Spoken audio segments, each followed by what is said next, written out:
Hello friends, आप Mukesh Goyal. I hope कि आप सारे बहुत अच्छे हैं। और फ्रेंड्स, हम बात कर रहे थे अपनी यूनिट नंबर 1 की, जिसमें फंडामेंटल है इन्वायरमेंटल साइंस के, उसके बारे में बात कर रहे थे। तो आज हम बात करेंगे structure and composition of atmosphere. यहाँ से क्वेश्चंस यूजीसी बहुत अच्छे अच्छे क्वेश्चन पूछती है। फैक्चुअल इन्फॉर्मेशन भी यहाँ होनी चाहिए, तथ्यात्मक ज्ञान जिसको हिंदी में बोला जाता है। तो अच्छे से बातों को सुनना है, अपने चित्त को रिलैक्स करना है, हर बात को आराम से सुनना है। स्ट्रक्चर यानी कि संरचना, कंपोजिशन यानी कि संगठन, यानी कि किस किस से मिलके बना हुआ है। एटमॉस्फेयर यानी कि अपना जो एटमॉस्फेयर है वो उसकी संरचना यानी कि स्ट्रक्चर कैसी है, और उसका कंपोजिशन यानी कि उसका संगठन कैसा है, इसके बारे में हमें जानना है।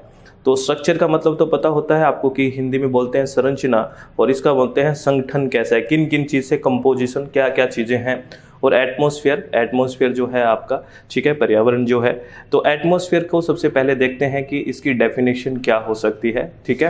तो एटमॉस्फेयर एक इनविजिबल गैसियस ब्लैंकेट है, क्योंकि आपको पता है बहुत सारे गैसेस का मिश्रण है एटमॉस्फेयर में, है ना। तो कंपोजिशन में क्या आ जाएगा, बहुत सारी गैसेज है, ठीक है। स्ट्रक्चर में हम लेयर पढ़ेंगे, जो परत है, ठीक है ना, एटमॉस्फेयर की लेयर्स होती है उनको पढ़ेंगे। याद आ रहा है कुछ, ठीक है। और कंपोजिशन मतलब इस पे क्या क्या गैसेज होती है, कौन कौन सी गैसेज होती है, उसके बारे में हम बात करेंगे, ठीक है।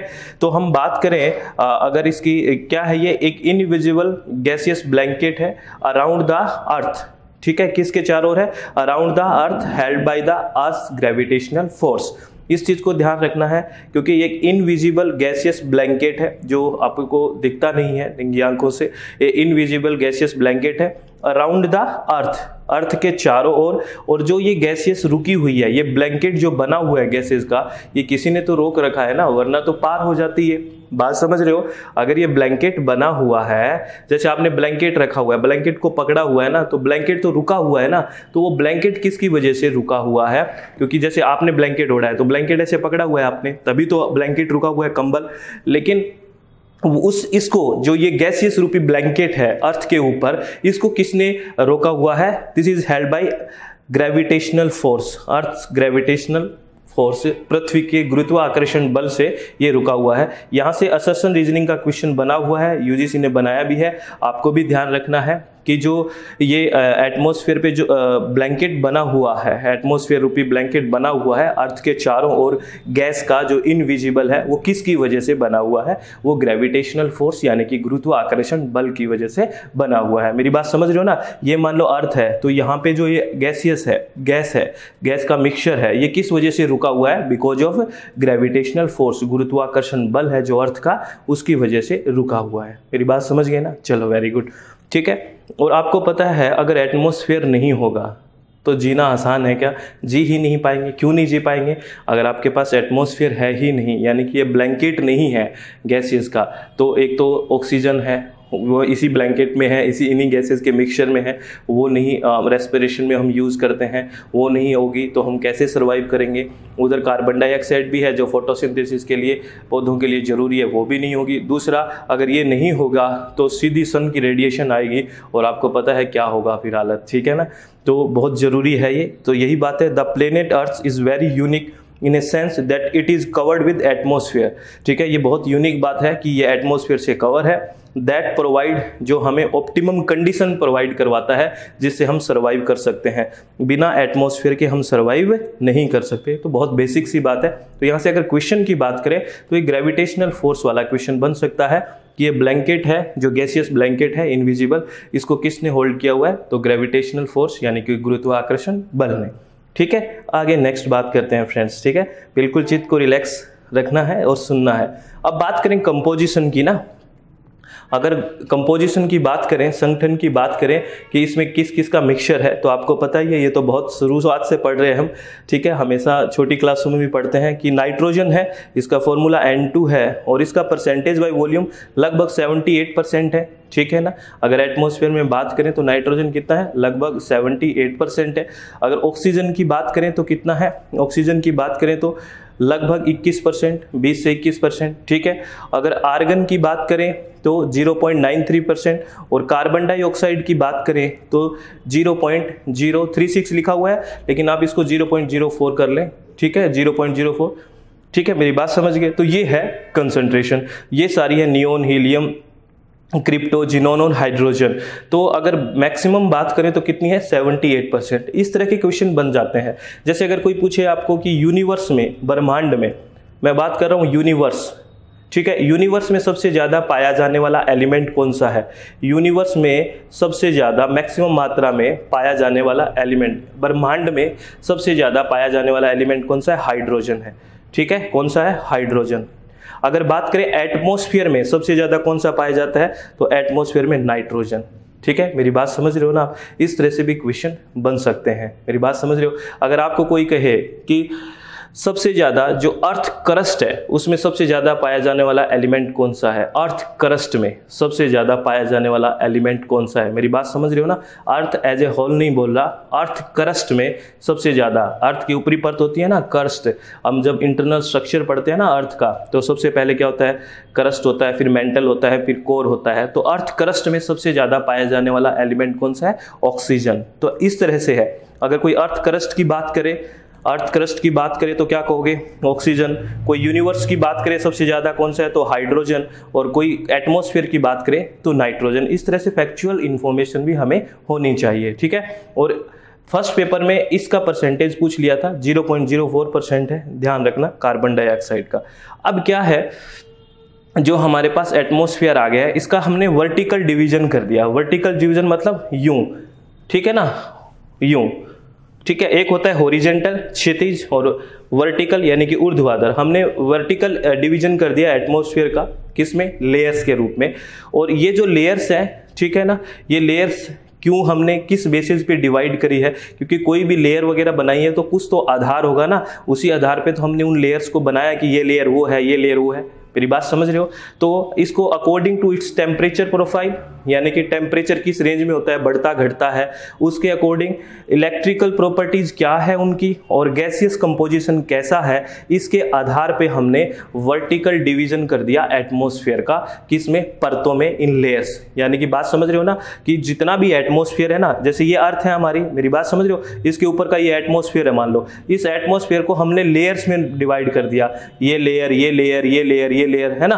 तो इन लेयर्स में जो डिवाइड करने का कुछ तो बेस होगा ना, अरे कुछ तो बेस होता ही है ना। तो किस बेस पे हमने किया है कि यहाँ का टेम्परेचर प्रोफाइल कैसा होगा, टेम्परेचर किस रेंज में बढ़ेगा या घटेगा, दूसरा यहाँ की इलेक्ट्रिकल प्रॉपर्टीज कैसी होंगी, और यहाँ का गैसियस कंपोजिशन कैसा होगा, यानी कि कहाँ गैस ज़्यादा मिलेगी, कहाँ कम मिलेगी। इस बेस पे हमने वर्टिकल डिवीजन कर दिया है, किसका, एटमॉस्फेयर का। बात समझ रहे हो ना। चलो वेरी गुड, चलो आगे बात करते हैं। बहुत बेसिक बेसिक बातें हैं, लेकिन यहाँ से क्वेश्चंस बड़े अच्छे आते हैं, बेसिक क्वेश्चन आते हैं, ध्यान से रखना।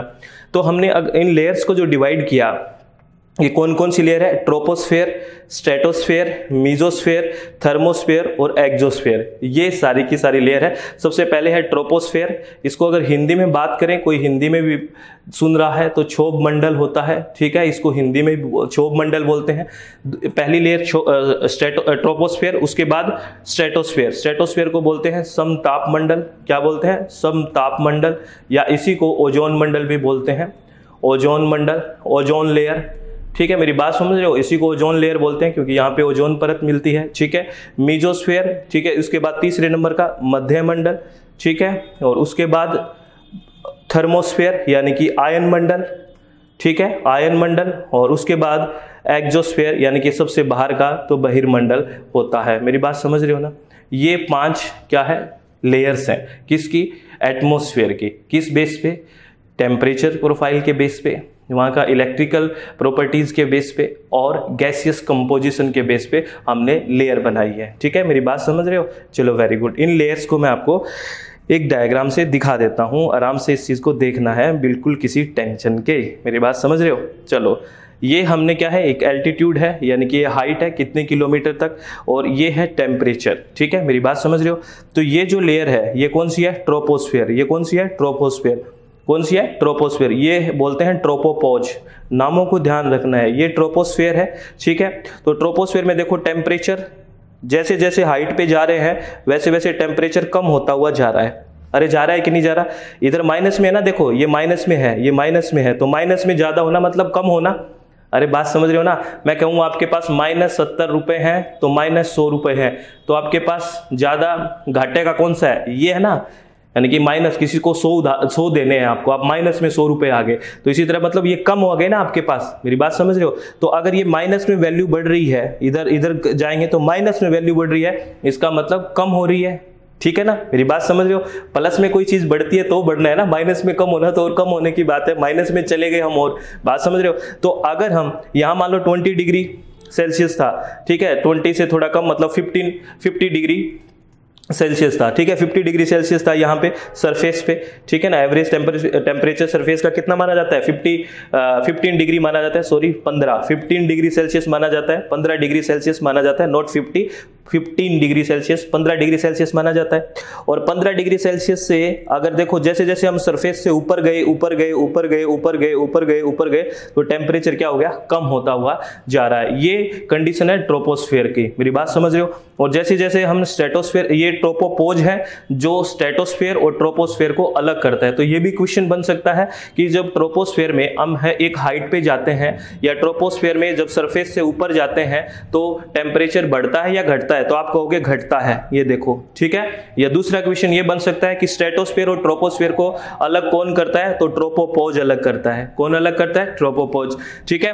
तो आगे इधर में जाएंगे तो देखो स्ट्रेटोस्फेयर में टेम्परेचर बढ़ रहा है, फिर यहां था यूं हो गया, फिर बढ़ रहा है, फिर मीजोस्फेयर में फिर घट रहा है, ठीक है, मेरी बात समझ रहे हो। इसको देखना, ये डायग्राम से भी ऑब्जेक्टिव क्वेश्चन पूछ सकते हैं, ये डायग्राम बना के कि कौन सा डायग्राम क्या दिखा रहा है। और थर्मोस्फेयर में देखो ये टेम्परेचर फिर बढ़ रहा है, यूं हो रहा है, और एक्सोस्फेयर में फिर यूं चला गया। मेरी बात समझ रहे हो, अरे बात समझ रहे हो कि नहीं समझ रहे। चलो इसमें फिर एक एक लेयर को अच्छे से पढ़ते हैं और कहां से कौन सा क्वेश्चन आता है, वो हाइट का और टेम्परेचर के बीच का। ये आपको मैंने जो डायग्राम दिखाया है वो किसके बीच है, हाइट के साथ टेम्परेचर का। याद रखना, बहुत अच्छी अच्छी फैक्चुअल इंफॉर्मेशन होगी। आपको समझ तो आ रहा है ना, कहीं घूमने जाते हो आप तो एक हाइट पे घूमने जाते हो ना, कि हमें गर्मियों में घूमने जाते हो तो एक हाइट पे घूमने जाते हो, क्योंकि यहीं तो हो आपको स्ट्रेटोस्फेयर में तो रहते नहीं, यहाँ रहते हो और सरफेस के ऊपर थोड़ा जाते हो। और ऊपर इसलिए जाते हो कि वहाँ टेम्परेचर कम होता है, कि आप हिल स्टेशन पे जाते हो ना, क्योंकि वहाँ एक हाइट पे जाते हो, और हाइट पे जाते हो तो हमें टेम्परेचर कम होता है। अरे समझ में आ गई ना बात,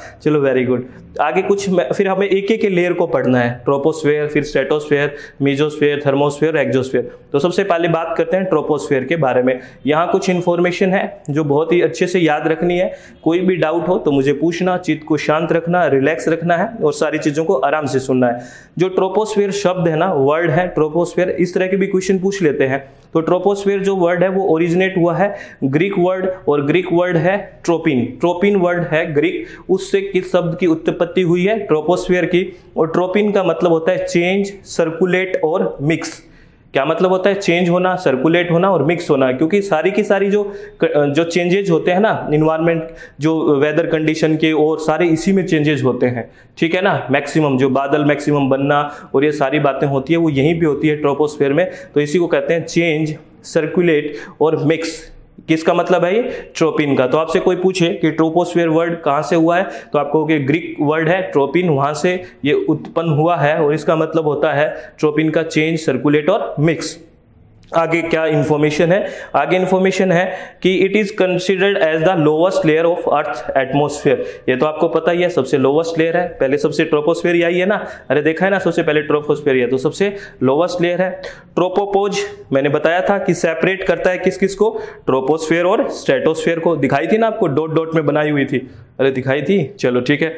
और बात जो मोस्ट इंपॉर्टेंट है, almost all the weather phenomena, जितने भी वेदर के फिनोमिनाज होते हैं वो इसी में एक्सपीरियंस किए जाते हैं। लाइक कन्वेक्शन, टर्बुलेंस और most of the cloud formation इसी में होता है। मैंने बताया ना, मोस्ट ऑफ द जो वेदर फिनोमिनाज होते हैं वो इसी में होते हैं, किसमें, ट्रोपोस्फेयर में। ये इंपॉर्टेंट बात है, ये ध्यान रखना, ठीक है।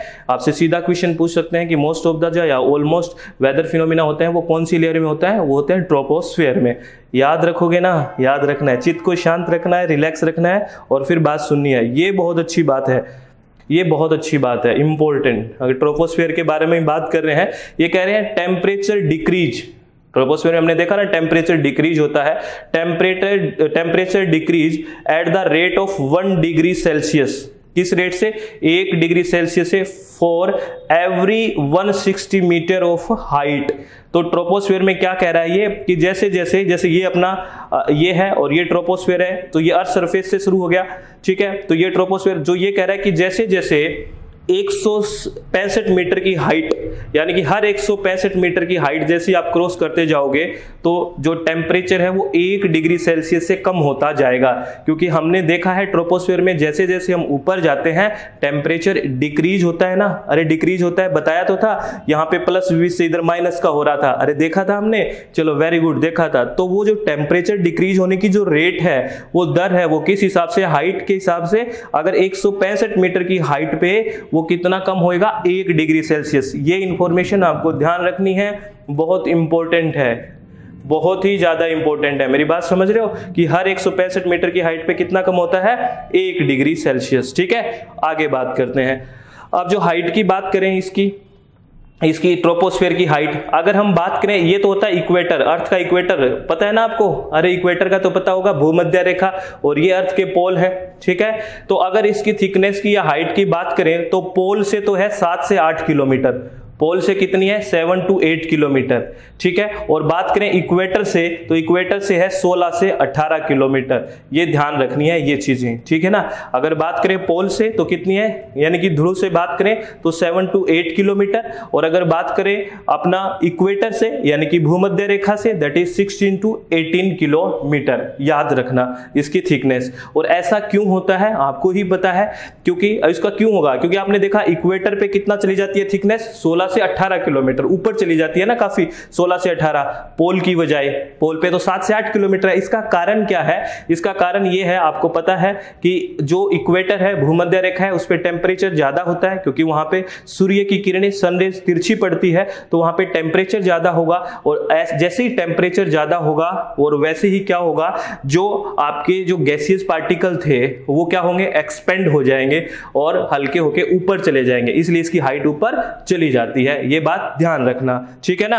द थर्मल एक्सपेंशन बोलते हैं इसको, टेम्परेचर की वजह से, क्योंकि टेम्परेचर ज्यादा होगा ना इक्वेटर पे, सनरेज सीधी पड़ेगी, तिरछी पड़ेगी यहाँ पे, इसकी वजह से the thermal expansion of air over equator is more than the pole, क्योंकि पोल पे इतना तिरछी नहीं पड़ती है तो वहां टेम्परेचर कम होता है, तो वहां पे नीचे ही रह जाती है। जैसे ही टेम्परेचर इक्वेटर पे ज्यादा पड़ता है तो वो तापमान बढ़ेगा, और तापमान बढ़ेगा तो जैसे जैसे वो हल्की होगी और ऊपर उठती जाएगी, इसलिए इक्वेटर पे इसकी हाइट 16 से 18 किलोमीटर या थिकनेस होती है। ठीक है, make the atmosphere thicker over equator than over the poles. बात समझ गए ना, अरे बात समझ गए होंगे, चलो वेरी गुड। ठीक है, ये आपने चार्ल्स लॉ की बात करते हैं, इसी में बहुत इंपॉर्टेंट बात है आपको समझनी है। चार्ल्स लॉ क्या कहता है, कहता है, देखो इस बात को समझना, density reduce with increase in temperature at constant pressure. Charles law को याद रखना, ये एग्जाम में पूछा जा सकता है। चार्ल्स लॉ क्या कहता है कि जैसे जैसे टेम्परेचर बढ़ता है वैसे वैसे डेंसिटी कम होती है, और कांस्टेंट क्या होना चाहिए, प्रेशर, यानी कि कांस्टेंट प्रेशर से, अगर प्रेशर आपने कांस्टेंट रखा हुआ है और उस चीज का आप टेम्परेचर बढ़ाते हो तो उसकी डेंसिटी क्या हो जाएगी, कम हो जाएगी। जैसे आपने एक इक्वेशन पढ़ी होगी, PV = nRT, आइडल गैस की होती है ये, ठीक है ना, PV = nRT। तो इसमें ये क्या कह रहा है, चार्ल्स लॉ क्या कह रहा है, चार्ल्स लॉ कह रहा है कि इसको आप कांस्टेंट कर दीजिए। ठीक है, देखो प्रेशर कांस्टेंट करना है। चार्ल्स लॉ में क्या कांस्टेंट होता है, प्रेशर। डायरेक्ट पूछ सकते हैं कि चार्ल्स लॉ ने किसको कांस्टेंट रखा था, प्रेशर को। अब अगर प्रेशर को कांस्टेंट रख देते हैं और ये चीज तो कांस्टेंट है ही, तो अब क्या होगा, V = T हो जाएगा। इसका मतलब क्या है कि जैसे जैसे टेम्परेचर बढ़ेगा वैसे वैसे V बढ़ेगा। V यहाँ है वॉल्यूम, अरे क्या है, वॉल्यूम, और जैसे जैसे टेम्परेचर बढ़ेगा वैसे वैसे क्या बढ़ेगा, वॉल्यूम। याद रखना, ये बहुत इंपॉर्टेंट बात है, जैसे जैसे टेम्परेचर बढ़ेगा, क्योंकि एक दूसरे के प्रोपोर्शनल है ये, ठीक है ना। तो जैसे जैसे टेम्परेचर बढ़ेगा वैसे वैसे क्या बढ़ेगा, वॉल्यूम बढ़ेगा, और जैसे जैसे आपको पता है वॉल्यूम बढ़ता है तो डेंसिटी कम होती है। ये तो बात पता ही है ना आपको, क्योंकि डेंसिटी और वॉल्यूम का रिलेशन ये होता है, क्योंकि डेंसिटी यानी कि घनत्व = क्या होता है, मास अपॉन वॉल्यूम, ये होता है ना, अरे यही होता है। तो ये चीज बढ़ेगी तो ये चीज कम होगी कि नहीं होगी, तो यहां से ये बात रिलेट कर सकते हैं कि नहीं, दोबारा समझो। जैसे जैसे कह रहा है कि टेम्परेचर इंक्रीज होगा वैसे वैसे डेंसिटी कम होगी जब कांस्टेंट प्रेशर होगा। तो ये बात समझ में आ गई, कांस्टेंट प्रेशर कर दिया हमने तो V = T हो गया, ठीक है। तो जैसे जैसे टेम्परेचर बढ़ेगा वैसे वैसे वॉल्यूम बढ़ेगा, और जैसे वॉल्यूम बढ़ेगा तो क्या होगी, डेंसिटी वहां की रिड्यूस हो जाएगी, क्योंकि हल्की होने के बाद ऊपर चली जाएगी तो वहां की डेंसिटी क्या हो जाएगी, कम हो जाएगी। मेरी बात समझे कि नहीं समझे? तो ये चार्ल्स का लॉ है, बहुत अच्छे से याद रखना है, बहुत ही इंपॉर्टेंट है ये। अरे समझ में आ गया होगा, 2 बार सुन लेना चित्त को शांत करके, रिलैक्स करके। बात समझ रहे हो? चलो वेरी गुड। आगे कुछ बात करते हैं जो बहुत इंपॉर्टेंट है आपके लिए।